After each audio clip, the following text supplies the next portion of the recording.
5 Arkansas freshmen have been selected to become this year's Sturgis Fellows. The fellowship grants $80,000 over 4 years to students for tuition, housing, equipment, and other costs. The program runs through Fulbright College, and only 4 to 5 freshman students are selected each year. Sponsored by Associated Student Government, the Office of Student Activities is hosting its first funding session this school year. These sessions educate RSOs on how they can request funding. The funding comes from the student activity fee, which OFA plans to distribute throughout the entire student body. This fee funds RSO's events and resources on campus. University of Arkansas Society of Professional Journalists chapter is a national finalist for Best in the Country. Our student SBJ officers are Natalie Murphy, Cooper Gant, Alyssa Crutcher, and Victoria Hernandez. This spring, our SBJ leaders and advisor, Gina Shelton, led a 4-state regional conference in Fayetteville. Shelton says the organization has been helping journalism students for over a century. Professor Shelton and our 4 SBJ officers will attend the National SBJ Conference Awards banquet in D.C. The university is plugging in for Rewired Fest this weekend. The festival will be at Bud Walton Arena and features eSport content creators and influencers. There will be music, gaming, and even a $25,000 prize pool tournament. The event is free and available to everyone. The city is having a ceremony for the new fire station number 2 next Monday. It will replace the existing station on Garland Avenue, which will be repurposed into a support building. The new station will be located at the corner of North Woolsey Avenue and West North Street. UAPD and Fayetteville Police cracked down on underage drinking this weekend. Friday night, officers handed out 49 tickets for minors in possession of alcohol or possession of a fake ID. Officers arrested 3 others for similar offenses or public intoxication.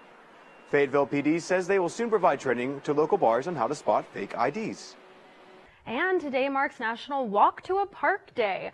Fayetteville is filled with many parks and outdoor recreation areas. So with that cooler weather, lace up your walking shoes and get a move on to your local favorite park. Listen to some music, play a game of catch, or pick up a game of pickleball. Now, Josh, what's your favorite park activity? Now, personally, over the summer, I was a big fan of sand volleyball. I could kill it. I got a jump serve going on. It's crazy. I really want to see that. Fayetteville offers tricks and treats to residents this fall. Tomorrow, the Botanical Garden of the Ozarks hosts a Halloween costume parade, and the U of A will celebrate with a fall festival at the Union Mall. You can also head over to the Union Theater for the annual showing of Rocky Horror Picture Show. Today marks National Food Day. This day stresses the importance of healthy eating, harping on eating real. For some, eating real can mean dialing it back on sugary foods and drinks, or placing an emphasis on affordable and sustainable produced food. Celebrating this national holiday can mean trying a new food or using your fresh-grown herbs in your cooking. Today marks National Election Day, and early voting started today in Northwest Arkansas.